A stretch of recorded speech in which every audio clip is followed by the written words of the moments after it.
It's about how hard you can get hit and keep moving forward. How much you can take and keep moving forward. You want something, go get it. Period. You gotta keep moving, let's keep moving, let's go. Don't quit till you got nothing left. This is where we have been, this is how we got here, this is who we are. Life moves pretty fast. You don't stop and look around once in a while, you could miss it. You're listening to the Hustle Indie Show, sponsored by FS Houses, where we seek out some of Indie's most hustling people and places to learn about what they do, how they got started, and where they're going. Sit back and enjoy the show. All right, well, hello everyone. Welcome back to another episode of the Hustle Indie Show. I am your host, Brendan Helm. It is great to see all your lovely faces, which I actually can't see. Hopefully you're not looking at mine, you're just listening. I have a great face for radio. How are you doing today, Ian? It is great to be back, Brendan. I'm very, very excited to be back. Missing the last one really bummed me out. I was going to say, I got my co-host back. Yeah. Last episode, it was kind of awkward not having you here. Yeah, I had to, so my roommates had COVID. I've had it before, but I had to get tested again, obviously, just to confirm. So I had a lot of time on my hands. So I had to learn some time management to try to stay productive.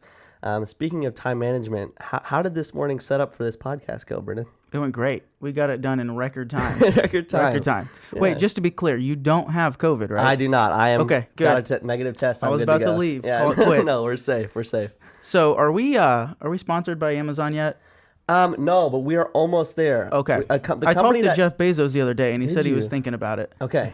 Keep in contact with him because right now our sponsor is FS Houses. FS Houses is a local Indianapolis real estate brokerage that can help you with anything real estate, from traditional sales, property management, rentals, listings, property investment, and things like that. If you have any questions regarding real estate, contact FS Houses at fshouses.com. And if you're actually wanting to do a little bit more when it comes to marketing, FS Houses also does photos, videos, website design, anything like that. So if you're interested in marketing, real estate, or anything close to those, contact FS Houses at fshouses.com. Thank you, FS Houses, for sponsoring this show. Always a pleasure to be able to sit down with some awesome people and hear some awesome stories. And speaking of awesome people, for this episode, we've got an awesome guest with us in the house. We've got Bennet Grove with Fire Dawgs Junk Removal. So, Bennett, welcome to the show. Thanks, guys. How are you doing today? I'm doing excellent. How about Excellent. you? Doing well. Doing great. Great to have you. Excited to see where you've come from and kind of what you're looking for moving forward and how you've got to where you are and just having a cool conversation. Yeah. So let's kind of jump right into it. Typically, we start with the question, where did you come from? How did you get started in Fire Dawgs Junk Removal? And kind of tell us the general story, and then we'll dive into some specifics after that. That sounds good. Yeah, I grew up in Indianapolis, West Side, grew up in Speedway. So I was just having this conversation with Noah, who you guys know, on the way over here. He asked a similar question. And so I grew up near the track, the Indianapolis Motor Speedway. Really? Yeah. So my entrepreneurial bug, I guess, was planted early. Mm-hmm. I was the kid that would grab a radio flyer and go to Crawfordsville Road and find some guys who might have had too much to drink and say, offer to carry their cooler for $5 there in my you radio go. flyer. So I'd walk them down to the different turns and whatever. I grew up in Speedway, graduated from Speedway High School. I went to Franklin College. I was telling Noah the story that I always knew I was very patriotic. Mm-hmm. And I said that if there was ever a conflict while I was over 18, I was going to join. And so 9/11 happened my freshman year of college. Oh, wow. And then, then the Iraq invasion happened. And so I joined the Air Force after my sophomore year of college at Franklin. And I went into the Air Force as a firefighter. Oh, wow. Yep. And so when you're in the military, you're a firefighter, you're called a fire dog. Really? I didn't know that. Yeah. That's a big root of our company is the Fire Dawgs Junk Removal. I was a fire dog for 6 years. So I spent 6 years in the military, 2 years on active duty in Alaska. And then when I got out of active duty, I came back to Indiana in the Guard. Went over to Terre Haute, where I was in the Air National Guard, and finished my college degree, oddly in English and political science, which uniquely qualified me somehow to be a firefighter. But while I was in college at Terre Haute, I kept that entrepreneurial bug, kept my fire department roots, and So I was a full-time firefighter at Air National Guard's. They had a state department at the time. While you were doing your degree? While I was a full-time college student, I was also still in the Air National Guard. Wow. And then that was when I started my first leg of my entrepreneurial journey, which was I bought a duplex that needed some work done to it. Cool. I lived in the crappiest unit. And I rented out the nice one to some college kids because it was walking distance to campus. Ah, perfect. And I fixed up the uglier side as best as I could. I shouldn't say fixed up really well. I'm a level below handyman, let's put it that way. Gotcha. So did that, and then that kind of planted a seed. And so over the next 3 years it took me to finish my degree, I had at one time 6 buildings and 21 apartments. Whoa. Wow. And I had a couple partners. There were local businessmen there in Terre Haute that joined the company. And long story short, I ended up selling my remaining equity in that company to them. And when I graduated college, I went down to Fort Campbell as a firefighter. And so worked down there as a civilian, and then ended up transferring up to Indiana with my now wife. And I say transfer. I was a civilian at this point. I wasn't in the military any longer. Gotcha. And I always said, though, when I was doing my rehabs, I was always having trouble finding a reliable hauling and like junk removal company. Yeah. Essentially a team that could help me do the demo because like I said, I was a full-time college student, firefighter, in the Guard. So I was doing a lot of the work myself, but I was strapped about how much I could actually do. And the team that I was using was super unreliable, would show up like Uncle Buck, their car would backfire, be dead 3 blocks away, truck could never get on site. So I always told myself, I was like, if this doesn't work out, I'm going to start put a professional spin on junk removal and hauling. Wow. I thought I was like, this trailblazer. Well, it turned out that had already been done by a large company called 1-800-GOT-JUNK. So they are really, in our industry, one of the bigger junk removal companies. They're all over the world. But nonetheless, I still wanted to take all the roots of Fire Dawgs and bring it into a services company and take those roots and try to build something unique. Yeah. And so that's a quick down and dirty of how I got to where I am today. So I was 17 years as a firefighter. I've had Fire Dawgs since 2011. Wow. Started out as a side hustle with me, and I started it with a partner at the time. And he's no longer with the company. I bought him out in 2016. So he's no longer with the company. I own 100% of it today. But after 17 years in the fire department, I've hung up my bunkers and my boots. I'm full-time in the business now. Yeah. And so from 2011 to today, now we have 3 locations. We're in Indianapolis, Fort Wayne, and Bloomington. We just opened Bloomington 2 weeks ago. Really? Yep. Congratulations. Thank you. Appreciate it. We're trying to, our goal is by the end of 2026 to be able to service the whole state. Wow. So that'd be awesome. We got big goals, and Noah, who connected us, is part of those big goals. And so we're building a pretty special team over there. And yeah, so that catches you guys up to speed. I got 3 locations, 11 trucks, and working to grow and get bigger. That's awesome. Thanks, man. That's huge. So starting out, I just want to make sure I got this story straight. So you went in, so you were about to go in college, or you were in college? You said freshman year of college when you got drafted into the military? Is that not drafted? So I volunteered. You volunteered? Okay. Yeah, I was a freshman in college when 9/11 happened. And Gotcha. I had always said when growing up, like if a conflict happened when I was over 18, I was going to join on my own volition. And so I ended up enlisting. It's not as simple as just like signing up. It could be. Sure. But for me, I wanted to pick a career that fit my vision. Yeah. Even though I was going in the military, I didn't necessarily just want any job. Yeah. I wanted to be a firefighter because I have kind of like 2 sides of my brain. That's what the last 9 years of my life have been is I have a servant side of my brain, and I wanted to have a job where I felt like I was serving the community and being selfless, and firefighting just fit that so well. I didn't want to join the military, and this is just my personal philosophy. I don't feel differently anybody that has an opposite philosophy, but I didn't want to join the military to take lives. I wanted to try and join the military and save lives. Yeah. And that's why I chose the fire department. That's awesome, yeah. So when I went in the military, I had to wait to get that AFSC is what's called in the Air Force. Okay. And so by the time I enlisted and got signed up and got my orders to go, I went to boot camp in July of 2003. Okay. So I had finished 2 years of college. After my sophomore year of college is when I actually went in. Firefighter in the military, how does that look like compared to like a firefighter here? What is the big differences, I guess? There's a lot of similarities. You think about a city department. Indy is a much bigger city, so it doesn't compare to like an Indianapolis. But if you think about maybe your suburbs, like a Brownsburg, it's its own community, has its own fire department. A military base is very similar because on an active duty base, you have a lot of people who live in active duty housing. And so they live on base. They're raising their children on base. There's a school on base, elementary schools, junior highs, high schools. There's Friday night lights. There's football games on base. So it's very much its own community. So your fire departments will support the community. Basically, it was protecting those who defend our freedom. That was always one of the slogans in base fire departments. And because you're basically taking care of the people who live on base. That's one of the missions. The other mission is in the Air Force specifically was the aircraft. So we did what's called Aircraft Rescue Firefighting, ARF for an acronym. And that was our primary mission, was the aircraft. So we had that mission, and then we had the medical responses that you're probably used to seeing. You're right. Yeah. And then so your structural firefighting, if a house catches on fire, you do that. If there's a medical emergency, somebody's hurt, falls, whatever the case may be, you respond to those. But then there's the aircraft emergencies, which are the military personnel arriving on base, landing on base. They might have an aircraft emergency, something wrong with the mechanicals. We respond out there with a different type of firefighting truck than what you see on the cities. We show up with the trucks that look like they're out of Transformers. They're big giant water guns. So our trucks hold about 3,000 gallons of water. Wow. 500 gallons of foam, 500 pounds of dry chemical to fight the different types of fires that happen on an aircraft. So that's one of the big differences. In terms of volume, your cities will always run way more than like a military base because your military bases have a much better like infrastructure and because they have a bigger budget. So it's a smaller knit base. It's not a lot of widespread community where every community has like some areas that still need improvement for putting it nicely right. Those are where a lot of runs happen.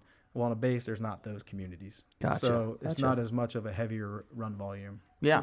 So before you got into the military, you had started off in college. Did you know exactly what path you wanted to go when you started off?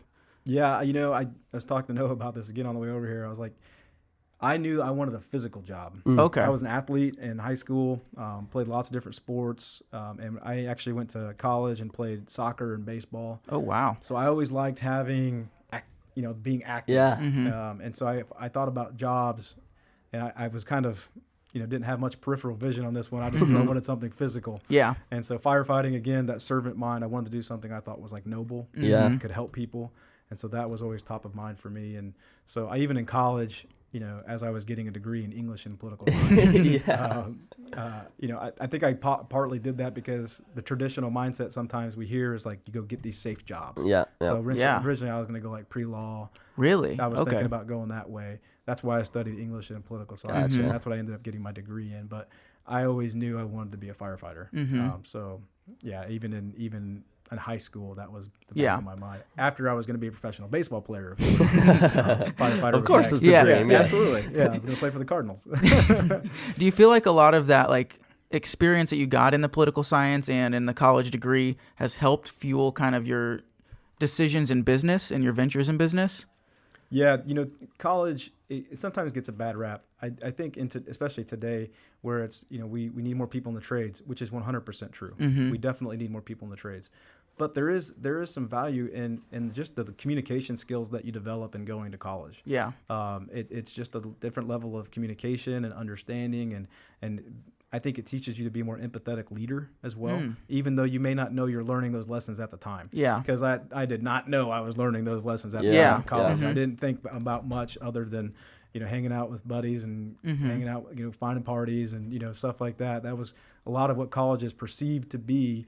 But if you still apply yourself, you're learning lessons without knowing you're learning them. Yeah. And so I feel like for me, when I look back on my time at Franklin and Indiana State, the classes I took and the things I learned there make me a better communicator to my team. Still have a lot of growth to do. But yeah, I think college definitely prepares you to be a better communicator, a more empathetic leader, and a lot of different other things besides just those two. So how does being a firefighter in the military translate into being a firefighter here? So I know it's oftentimes very hard to get into to be a firefighter. I know a lot of my friends have tried, apply for it, and it takes a long time to actually get in. You have to pass a lot of tests. Was it easier? Did you get was it a straight line to being a firefighter around or is there still that same long process? You still have to go through the process for a city department, even if you have served in the military and become a firefighter. Interesting. Okay. With that said, though, you can, if you've served in the military and have a 5-point veteran status, which I have, once you get certified and go through the DoD, Department of Defense's Fire Academy, you get a series of certifications. Those certifications allow for you to work at other DoD installations without having to go through the same type of process that you're describing, right? Yeah. So you can just apply for a job at, say, for example, Fort Campbell or Grissom Air Force Base where I worked, and they'll accept your experience and certifications and not put you through back through another academy, a long, drawn-out hiring process. Conversely, Indianapolis Fire Department, one of the most elite departments in the state, if not the most elite department in the state, they have a really long process. And it's kind of like the crown jewel for a lot of guys that want to be a firefighter and live in Indianapolis. A lot of my buddies that are on, it's such an accomplishment, and congratulations to anybody who's done it. But it is a long process, and I know guys that are legacy, like they had family members in the department who still had to apply 3-4 times. So it's not easy. It is tough. City departments are tough. It's a very popular job for a lot of the reasons we're talking about. So it's really stiff competition. To answer your question, so when you come back from the military, it doesn't just give you a shoe. Right. You do get in your scoring as an applicant, it is something that is looked favorably upon if you have certifications in background and you have the veteran status. But ultimately, it's up to the interviewing department what they deem that credit, so to speak, to be, if that makes sense. Yeah. So what kind of fueled the shift from, so you said you served in the fire department once you immediately moved back and got done with active duty. What fueled the shift then to pursuing this entrepreneurial venture? Like how did you get from being in that, which firefighting's a pretty enticing career for a lifelong journey. How did you get the motivation to leave that and then jump into creating this business? Yeah, good question. So a lot of firefighters, if you don't know this already, have like side hustles. Yeah, so a lot of firefighters, because our schedules are unique. A lot of them are 24/48. Some have Kelly days, which means when it falls on that week, they get that week off. My schedule was not that nice. It was a 48/72. So I was on duty for 2 full days. I'd be off for 3. So I averaged 72 hours a week. When I was single and at the time with my now wife, it was different because like you had the time to pursue something like that. But now I have 2 boys, so it's a different animal to try and start something like this today with that kind of a schedule. But a lot of firefighters who are having working a 24/48, they'll pick up like a side hustle. They'll cut grass. Some sell T-shirts, some carve leather helmet shields or belts or radio collars, and there's a number of things that a lot of firefighters will do to bring in some extra income, because unfortunately firefighting, which is a dangerous profession, it still doesn't yield the salary that I think it warrants. Not just firefighters, if I'm going to say this real quick and then I'll get off my soapbox. Teachers, nurses, firefighters, police officers, these career fields that I think sacrifice for our communities, I don't think it yields the return on salary and pay that it should to keep good people in those professions. So firefighters, they're get it done type guys and gals that work, and so they pick up side hustles. Gotcha. Knowing that, I kind of always had in my mind that was going to be something I did too. And so when I was a full-time firefighter, I had a buddy that had bought a fourplex. And he had lived in the crappiest unit, fixed up the other 3, and basically was living for free, making a small income off of it. And so he got into that, and he did a couple of those, and that kind of inspired me to look at it, and I took a deeper look. That's how I got into doing that in Terre Haute at Indiana State. And so that once that seed was planted, though, because I had already had it planted a long time ago in Speedway, doing knocking on doors, doing yards, raking leaves. That seed was already planted. All I did was just water a little bit with that first duplex. And then so it was off to the races from there. That's really cool. At that point, I always knew I was going to do something on the side. So did you start Fire Dawgs or doing junk removal on the side while you were still firefighting? Yep. Okay. Yep. I started we formed the business in August of 2011, and I was at that time still a full-time firefighter. I actually just left the fire department this past year. This year, September 11th. Wow. Okay. So this is relatively new for you as a full-time venture. Yep. Gotcha. It was a big leap of faith. And you said we. So did you have a partner in this? Yep, originally. Okay. Started it with a good buddy of mine who I was actually on active duty with. Okay. We were working at the same fire department together, and we were off on the same days. Perfect. Yeah. Yeah. So we did it together, and it was just us in the beginning. But true to entrepreneur's life, 2 months in, I tore my meniscus. Wow. And junk removal is very much a job. Yeah. Make money off your muscles. So I started to at that point. We had a buddy that was also a firefighter help us out and work some part-time with us. And I, at that point, knew I wasn't going to sit on my hands. And so I started learning marketing, search engine optimization, all the different things I'm sure you guys know all about. And so I invested early in perfect action. I wasn't doing it probably as well as we do it today. But it helped because making the early investment to those things, as you know, with SEO, it's about longevity and consistency. Yes. So by doing it so early, fast forward to 2020, we do pretty well there. But yeah, so I had a partner at the time, and let's see, 2016, that's when I bought him out. Still friends today. Yeah. We had good organization. We had an operating agreement and a buy-sell agreement. So when it was time to part ways, it happened amicably, and we still stay in touch. Good. But that's just another lesson you learn along the way in business. Is it starts out with this vision of what it's going to be, and then there's this life happens in between. It's the zigs and zags. It's not the straight line, right? So what exactly do you do as a junk removal? What does junk removal mean for the people out there that don't have any idea? What is a junk removal? That's a good question. I was at meeting with a company today and they asked the same question. And I said, well, with junk removal, it's about education, because you hear Fire Dawgs Junk Removal, like, okay, well, they do junk removal. But then you have to okay, well, what is junk removal? Right. Versus if you called, Noah's plumbing, right? A plumber, we know what a plumber does. Yeah. So the category heading for plumbing is pretty simple to understand. Right.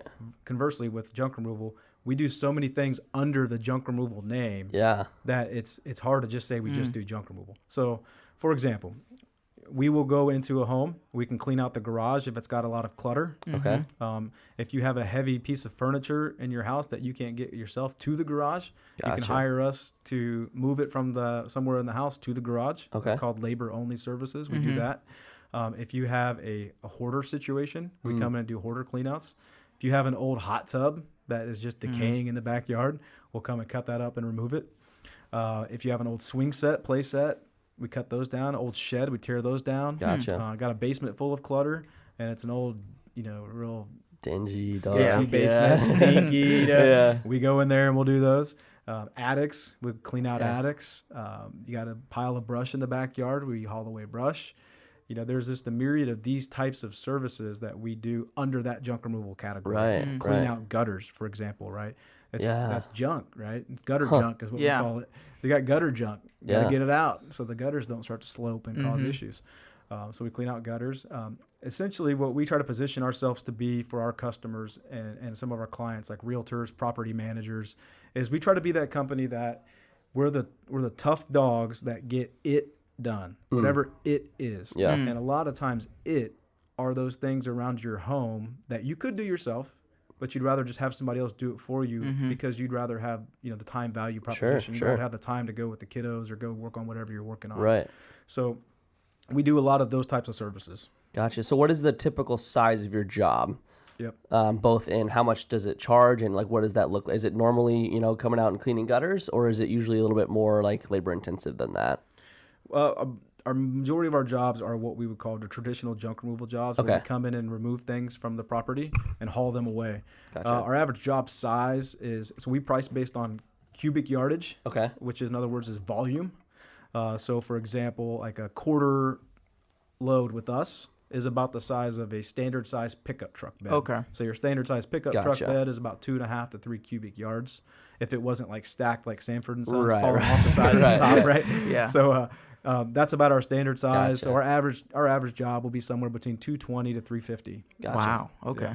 So junk removal, I think it can be difficult to keep a morale in a job like that high. Yes. What are some ways that you keep your employees and the people that work underneath you, keep that morale and get them excited about doing something that not a lot of people might expect to be exciting work? That's a great question. And it's so important too, because you think about your junk removal company and you're like, it's not sexy. Hey, Yeah. you know, you're meeting somebody, you're single, and you're going on a first date. And like, what do you do? Well, I work at a junk removal company. Yeah. It's not really something you're writing home about, right? Right. But then it's also how you position the company at that point. So then it's on the leader of that company to make it bigger than that. And that's really where I've invested a lot of my time over the last few years, because the question you had is, you know, how do you make it that way? Well, I didn't in the beginning, and I had turnover, you know, because I was still figuring it out. And at that time we were figuring it out, but we made a lot of the mistakes, you know. You got to remember that people will do a job for 40 to 50 hours if they're passionate about it, or if there's something bigger about it than just doing the thing. And in the beginning, we were just doing the thing,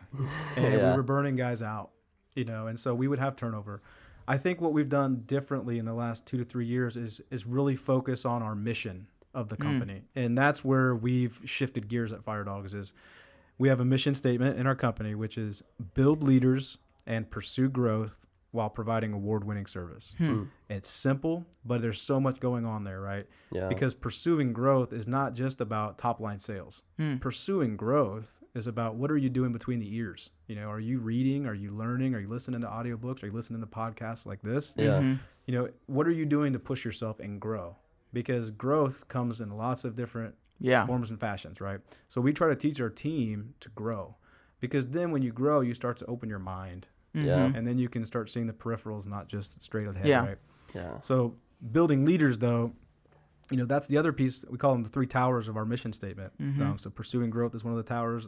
Building leaders is probably the most important, because when we come to work every day, this is something I'm super passionate about. And figuring this out, I'm 38 now. I really feel like I'm meant to build leaders. You know, whether somebody comes to my company and only stays for a year or two, I need to know that they're going to leave here a better person than when they started. Yeah. And that's what part of building leaders is about, because that person can leave your company, go out in the world, and make an impact on somebody else. That can make an impact on somebody else. Absolutely. And then it could be the deep ripples of next thing you know, thousands of people could be affected. Yeah. And you, in effect, could have changed the world, right? And so that's my, you know, naivete, so to speak, and my idealistic viewpoint of, one person can change the world that way. And that's the way that I choose to go into each day. Was I'm going to say, all right, we're going to focus on our mission, build leaders.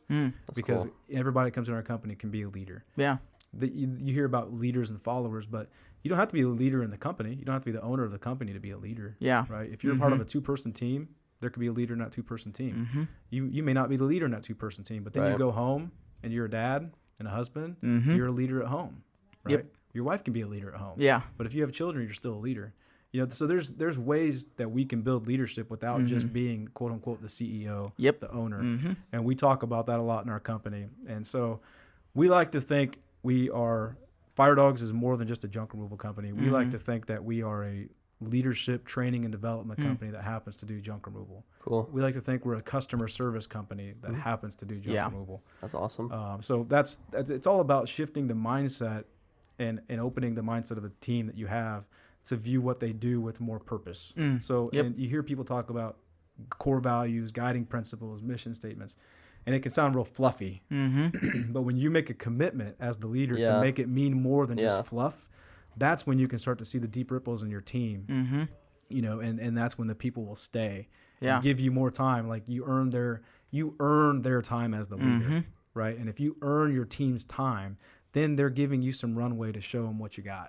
It's not, the interview is not just one-sided, right? It may be one-sided at first, but it's always going to shift. You're always, and as the leader of the company, you're always getting interviewed, right? Because everybody's always looking. And you're going to screw up, I screw up, and that's just how it goes, right? But you earn runway to show them what you got, and that's where you have to commit to something. And that's what we do. We commit to the mission statement, build leaders, and pursue growth while providing award-winning service.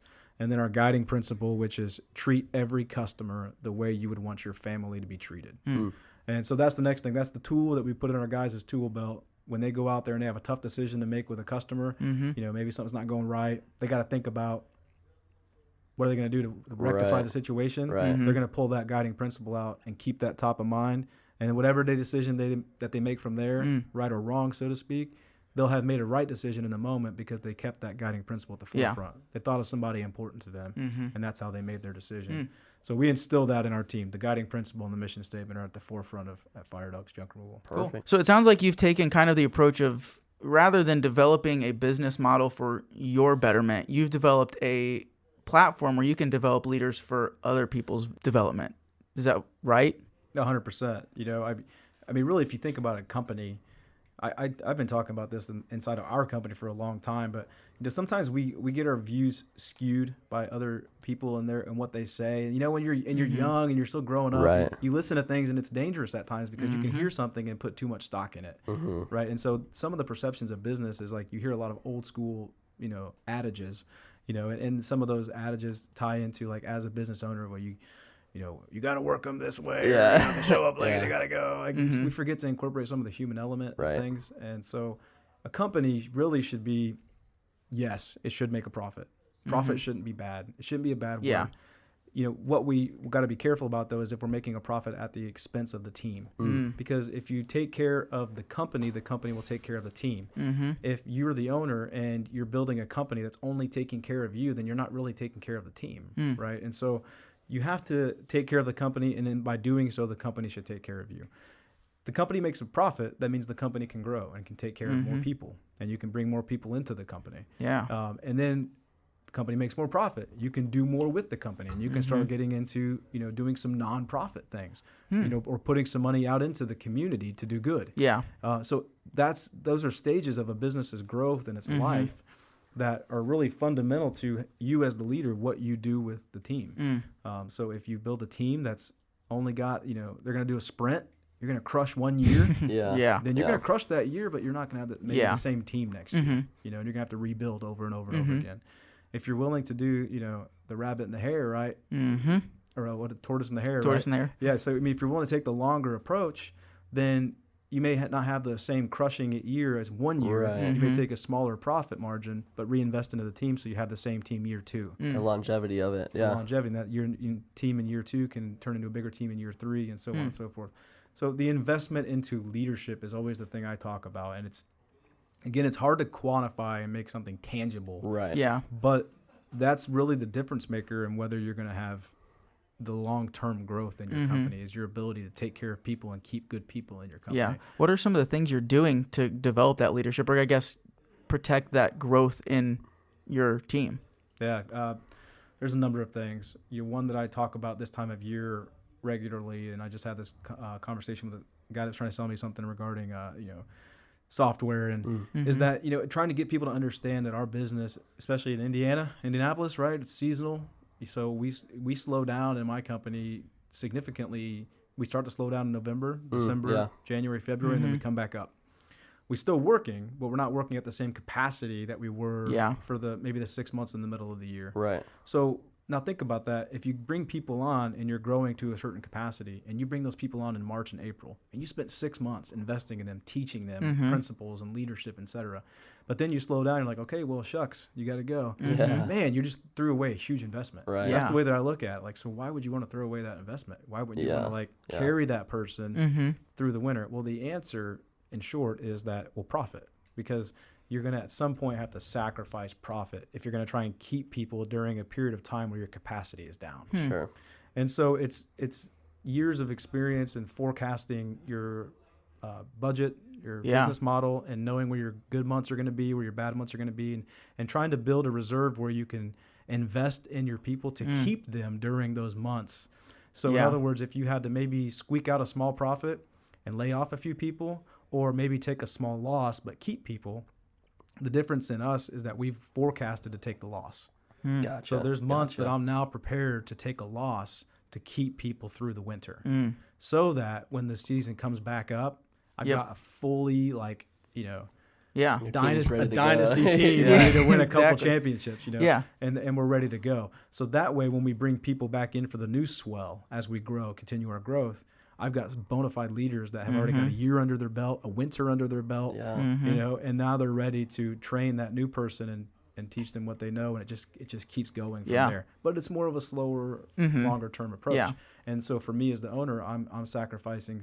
I'm basically delaying gratification, right? I could take the big gains on the first year and crush it, or that 1 year and crush it, and maybe deal with turnover, or I can delay gratification and reinvest into the company. And so I think your first 10 years just need to be an ongoing reinvestment into the company. Yeah, and as great as profit is, probably seeing those people that you bring through and holding them for over a year and watching them grow as a person would be that's got to be very rewarding. Oh, for sure, man. Yeah. And you know, it's so true too, because there's different things about the business that are going to keep you waking up and doing it, because Right. it is a lot of work. It's a lot of stress. Yeah. It's a lot of lonely times where nobody can really relate to what you're going through as an entrepreneur. And it's got to be more than just money at that point to get you through it. You know, that there's a lot of things that you can bring into your life to help with that. It could be faith, family, your children, what you're doing there, you know. But when you're in business, there's got to be some wins that are more than just money, you know. Right. Yeah. And you got to celebrate those wins. First of all, I would tell anybody, even if it's just getting pizza with the family, or something, you know, celebrate the wins. But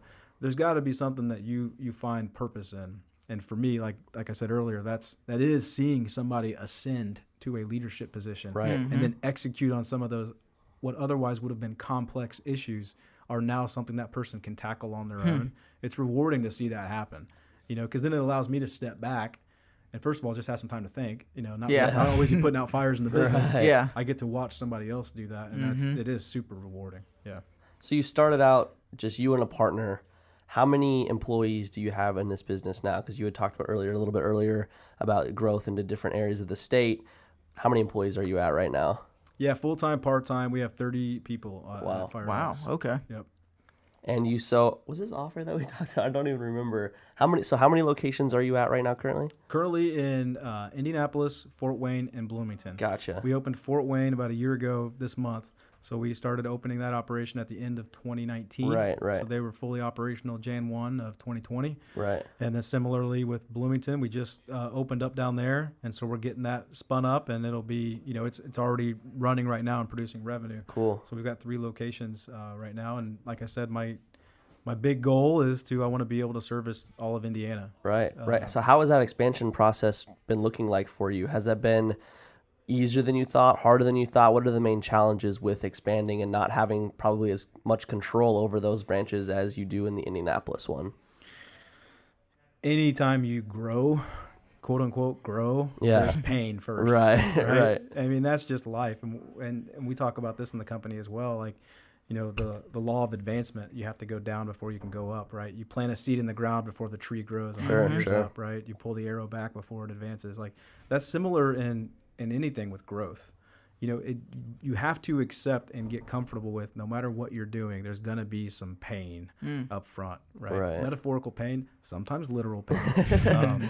That's going to happen, and that's how every project with our growth has gone. Even just in Indianapolis, as we've grown different service lines, or if it's now opening Fort Wayne and Bloomington, you know, the team in Fort Wayne, you know, I told them in advance, like, there's going to be some things that are going to be super tough about this. And that's why I was like, you guys got to get your head wrapped around. You're going to do this for a year. When we open that operation, you got to commit to a year, because there's going to be some things that come up that are going to be painful. And they're like, oh, no, it'll be fine. 4 months in, they're like, okay, you were right. You know? Yeah. Because you just don't know. You can't always pinpoint what those are going to be. But you work through them. They're just obstacles. And that's what business is about. Business is just a series of problems to solve. Some are more difficult than others. That's all it is. And you got to get on the other side of the obstacle. You got to figure out the solution. And so anytime we've grown or expanded, there's been issues, there's been obstacles, things we've had to overcome. And I don't expect that to change no matter where we go from here. There will be new obstacles, because there will be new people involved with that operation. There'll be a new location with new people in that location. And there'll be new people from our team leading that location that have a different personality than the people leading Fort Wayne or Bloomington. There's always going to be a mixed bag of variables that will always make the growth challenging.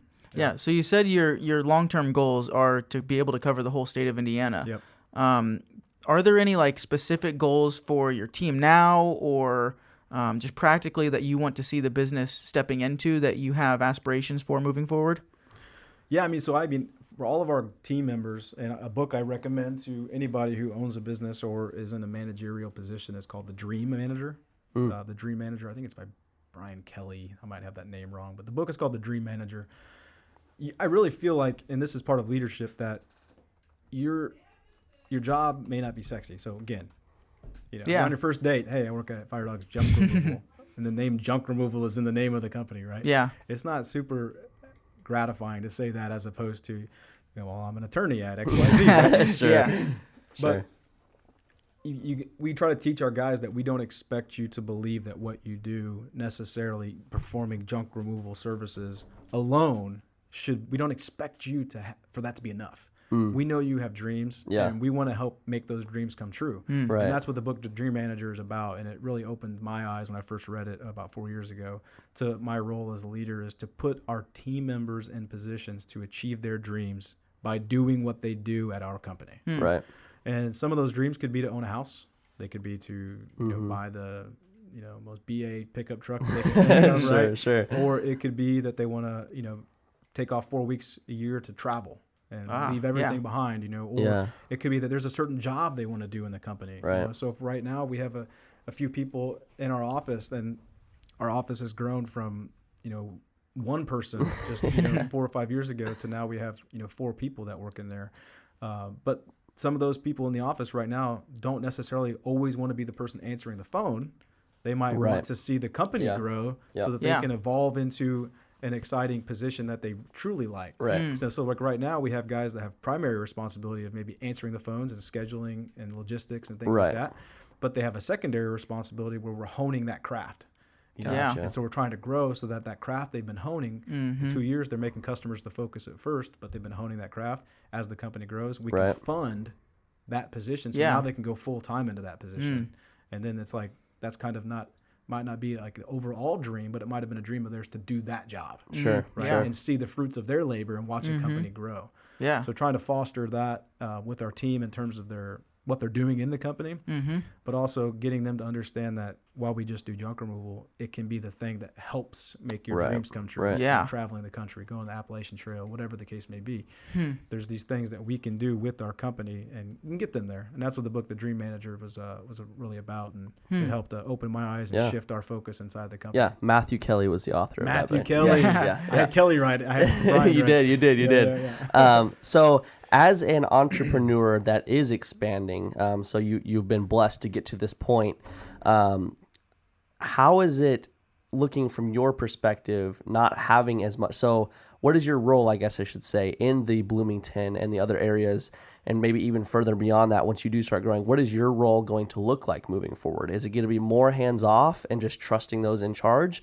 Or are you going to try to maintain like a high touch role in that business? Good question. There's stages of business growth that happen, and there's different revenues, especially in home services. There's like stage 1 where you're like 0 to about $200,000 a year in revenue, and you're still doing a lot of the work yourself, everything. You're the chief everything officer, right? Yep. And then you go to like stage 2, maybe 200 to 450-ish in revenue, and then you start to get off the truck a little bit. You're maybe doing some sales, Sure. maybe focusing more on answering the phones and taking some days off the truck, right? Yeah. Like stage 3, you get somebody in the phone answering the phones, and now you're maybe doing a lot of just the estimating of the business. You're not on the truck anymore.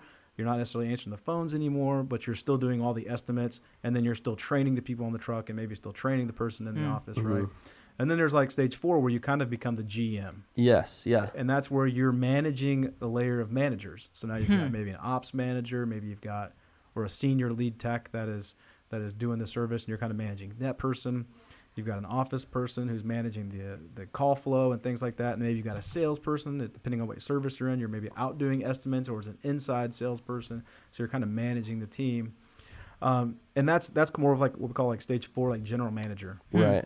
And then there's stage 5, which is where you start to do a little bit of what we're doing right now, where you start to kind of truly become a home services CEO, where you have managers in different locations, and those managers can kind of work autonomously, and you have to give them runway to work and fail. Yeah. You have to give them runway to fail, and they're going to make mistakes, and sometimes those mistakes are costly. They happen. They happen to us. Yeah. I just had a $1,100 mistake made by one of my managers. So that's somebody who had 4 years experience. Yeah. Right.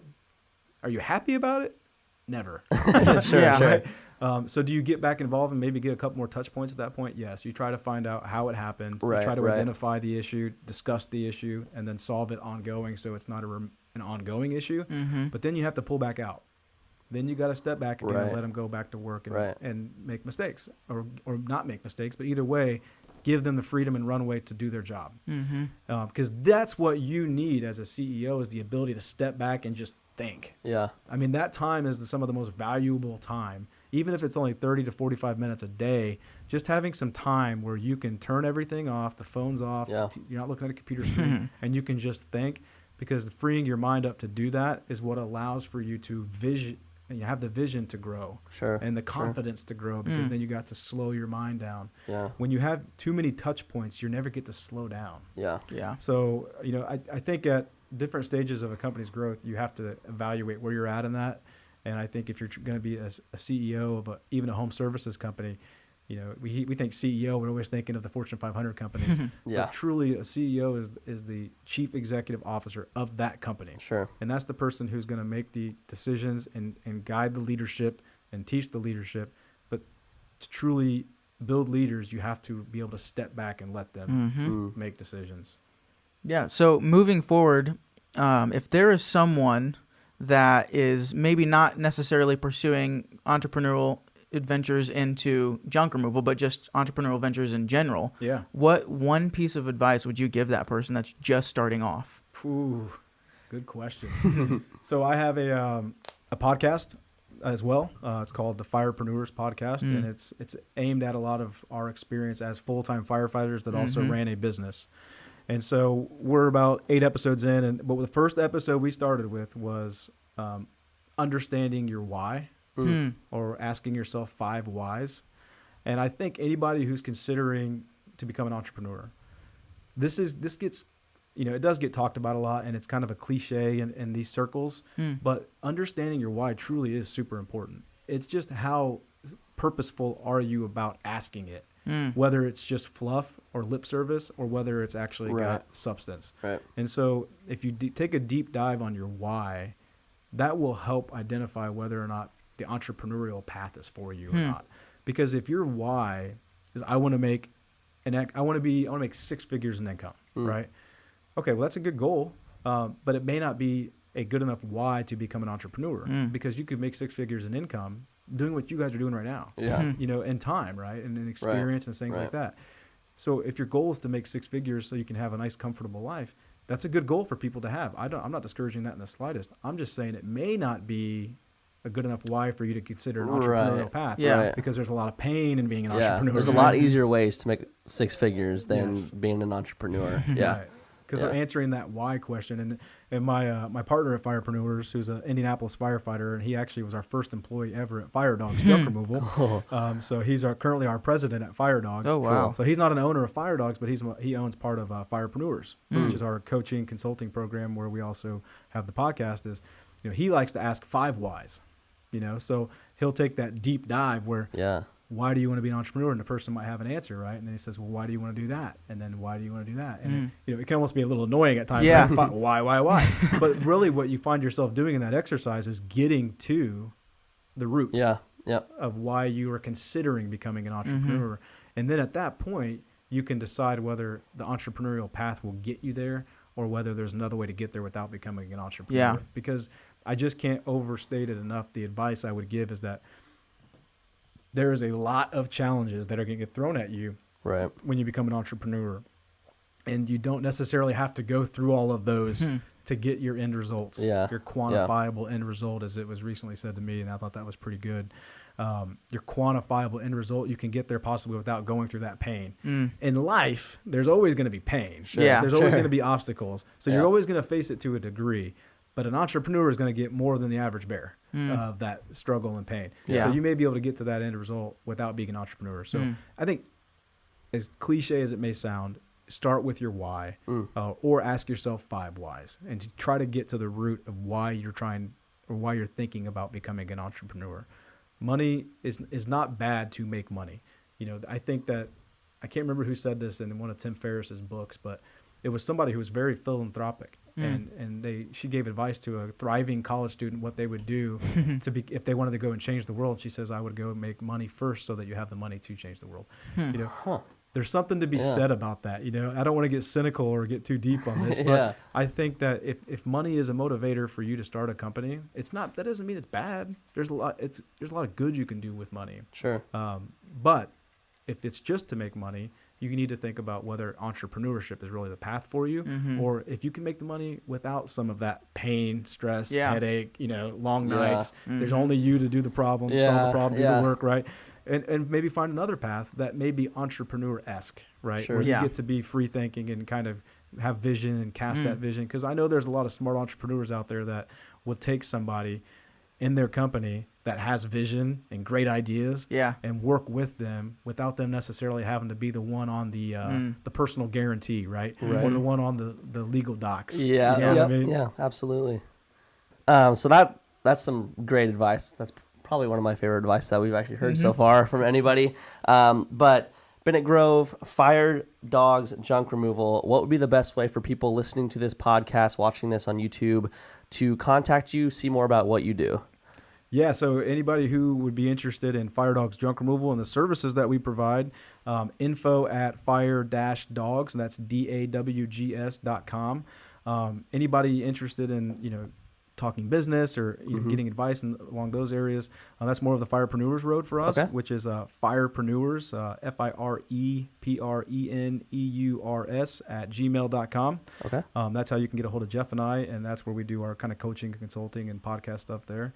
But yeah, those are the two ways to get a hold of us. So my wife does an amazing job on our marketing. So you can find us on Instagram, Facebook, and those places. Awesome. Cool. I can't take any of the credit of what we do there.